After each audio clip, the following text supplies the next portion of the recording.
Hi guys, welcome to Edustep. Hope you all are doing well. तो हम लोग अपने इस पेज पे और हम लोग मैथ्स और साइंस की क्लासेस 9 और 10 के लेसन्स करते हैं, राइट। तो आप लोग हमें सब्सक्राइब कर सकते हैं for regular lessons of classes 9 and 10 of maths and science, right.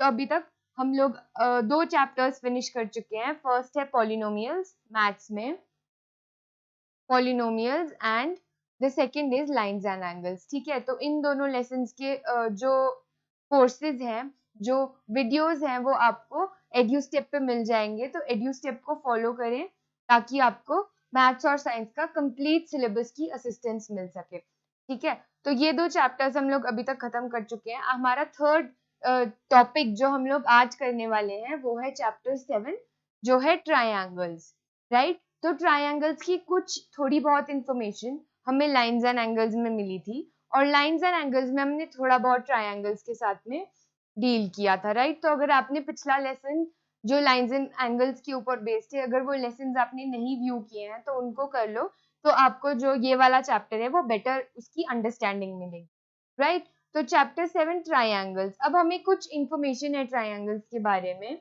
वो इंफॉर्मेशन क्या है? First, that triangle is an enclosed figure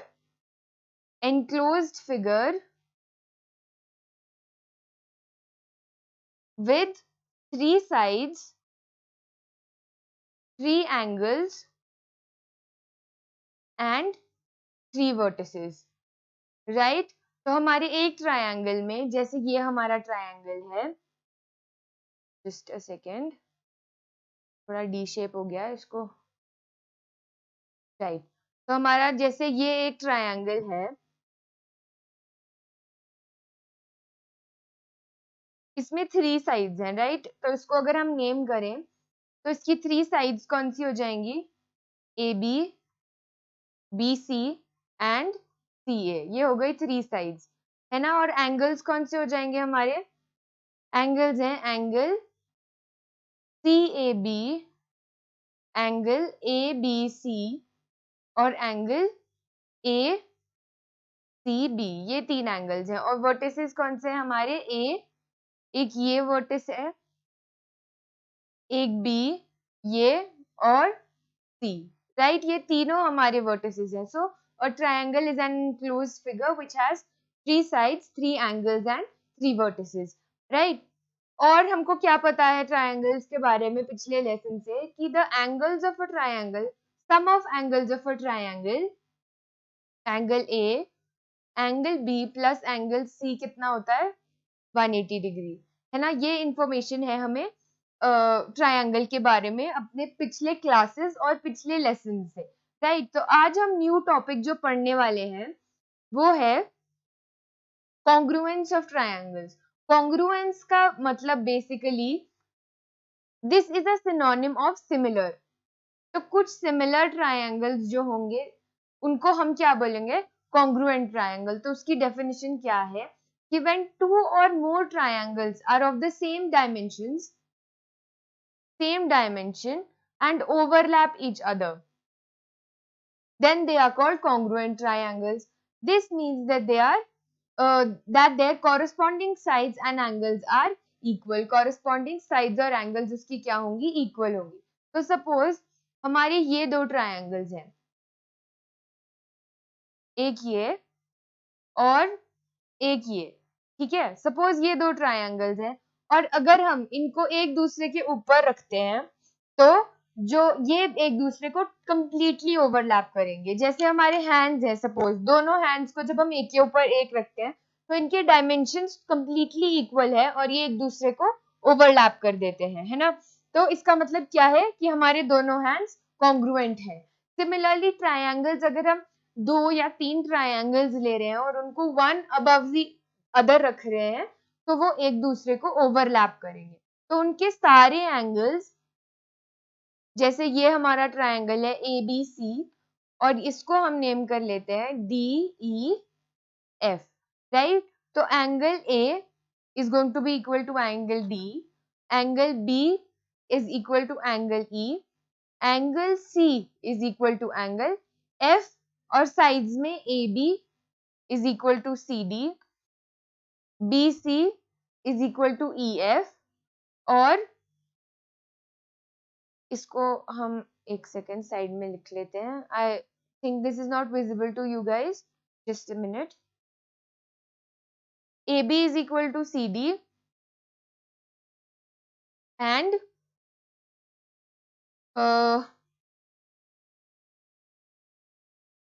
sorry, A B is equal to E D, A B is equal to E D, है ना, ये दोनों sides, एक ये वाली ए बी और ये E D. Similarly A C is equal to D F और D C is equal to E F, right. तो ये अगर हमारे दो कोई भी ट्रायंगल्स कॉन्ग्रुएंट है तो उनकी सारी साइड्स और सारे एंगल्स क्या होंगे, इक्वल होंगे. तो कॉन्ग्रुएंसी प्रूव करने के लिए, कॉन्ग्रुएंसी प्रूव करने के लिए कुछ रूल्स हैं जो मैथमेटिशियंस ने फॉर्म किए हैं, जो कि हमें फॉलो करने होते हैं when we are proving congruency of any particular given triangles. ठीक है, तो ये रूल्स हमें हेल्प करते हैं ड्यूरिंग द क्वेश्चंस. तो हम लोग ब्रेक्स में इन रूल्स को पढ़ेंगे.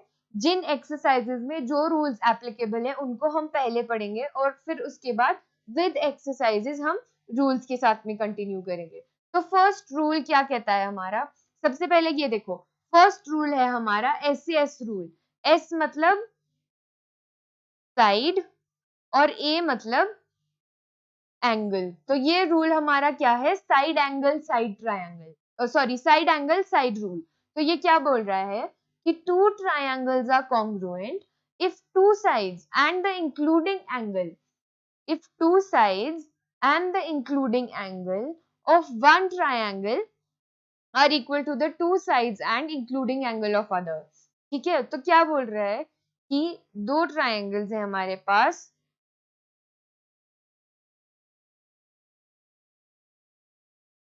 एक है ट्रायंगल ए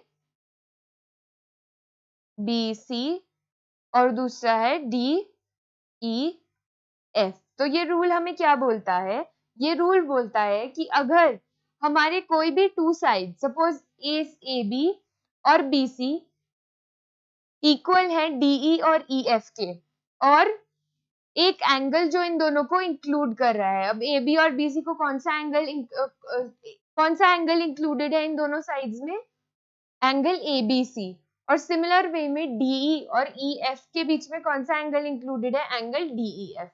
तो अगर A B is equal to DE, B C is equal to E F and angle A B C is equal to angle DE F, तो हमारे ट्रायंगल्स क्या कहलाएंगे, congruent angles by S rule. ठीक है, they will be congruent triangles by S rule. तो वो हमें question में गिवन होगा कि हमारी कौन सी साइड्स और कौन से एंगल इक्वल है, राइट. तो अगर हमारे इस एस रूल से A B is equal to DE, B C is equal to E F and angle A B C is equal to angle DE F, तो हमें पता है कि जो रिमेनिंग एंगल्स होंगे वो भी एक दूसरे के इक्वल होंगे, है ना.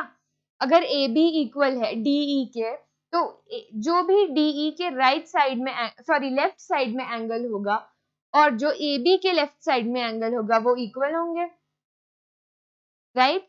Similarly E F is equal to B C, तो बी सी के राइट साइड में जो एंगल होगा वो ई एफ के राइट साइड के एंगल के इक्वल होगा.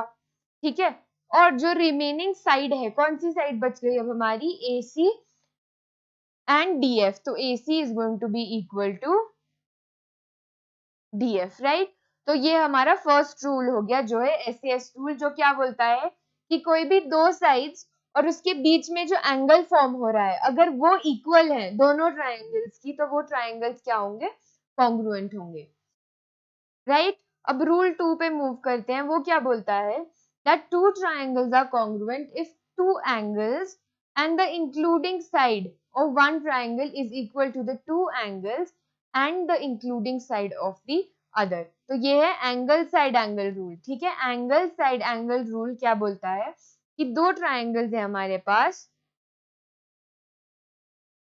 अब सिमिलर वे में इन दोनों को नेम कर लेते हैं, ए बी सी और डी ई एफ, राइट। तो इसमें हमारा ये सपोज हमें गिवन है कि angle A is equal to angle D, angle B is equal to angle E, और side A B is equal to side D E. तो इसका क्या मतलब होगा कि ए एस ए रूल से हमारे जो दोनों ट्रायंगल्स हैं वो क्या है, कॉन्ग्रुएंट है, राइट। वो दोनों ट्रायंगल्स हमारे कॉन्ग्रुएंट हो जाएंगे किससे, ए एस ए रूल से, राइट। तो ये हो गया हमारा एंगल साइड एंगल रूल कि दो एंगल्स और उनके बीच में जो साइड पड़ रही है, दो एंगल्स के बीच में जो साइड इंक्लूड हो रही है, अगर वो इक्वल है और वो दोनों एंगल्स इक्वल है दूसरे ट्रायंगल्स के एंगल और साइड के इक्वल, तो वो हमारा एंगल साइड एंगल रूल से कॉन्ग्रुएंसी प्रूव होगी, राइट।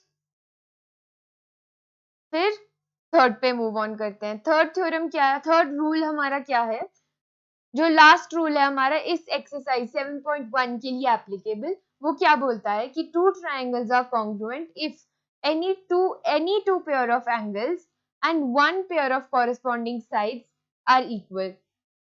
तो ये एंगल एंगल साइड, तो अगेन दो ट्रायंगल्स ले लेते हैं,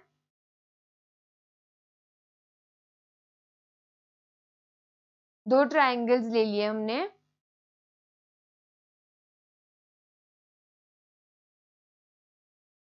तो दो पेयर ऑफ एंगल्स मतलब बिल्कुल जो साथ में एंगल्स है, सपोज ए और B is equal to angle D और ई, और दो sides, one pair of sides, any two pairs of angles, मतलब कोई भी दो पेयर्स या ए और बी हो सकते हैं या बी और सी या ए और सी, इक्वल है दूसरे ट्रायंगल के एंगल्स के इक्वल, और वन पेयर ऑफ साइड्स, तो वो पेयर कौन सा हो सकता है, अगेन ए बी और बी सी हो सकता है एक पेयर, या बी सी और ए सी, सिमिलरली दूसरे में भी।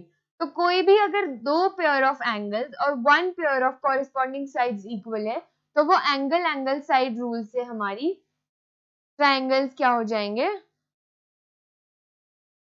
कॉन्ग्रुएंट हो जाएंगे, राइट। तो ये तीन रूल्स आपको बिल्कुल इन माइंड रखने हैं, याद रखने हैं, इनको आपने बार बार रिवाइज करना है, क्योंकि यही है जो हमारे क्वेश्चंस में काम आएंगे। और अगर आपको ये रूल्स अभी नहीं भी समझ आए हैं, तो once we move on to the questions आपको ये बेटर समझ में आएंगे। तो ये फर्स्ट एक्सरसाइज के लिए हमारे मोस्ट एप्लीकेबल रूल्स हैं, और इन्हीं के ऊपर बेस्ड हमारे एक्सरसाइज 7.1 के सारे क्वेश्चंस होने वाले हैं।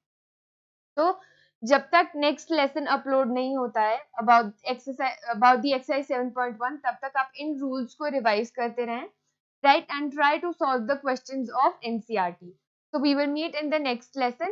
Till then, keep revising and don't forget to like, share and subscribe to our channel EduStep. Thank you.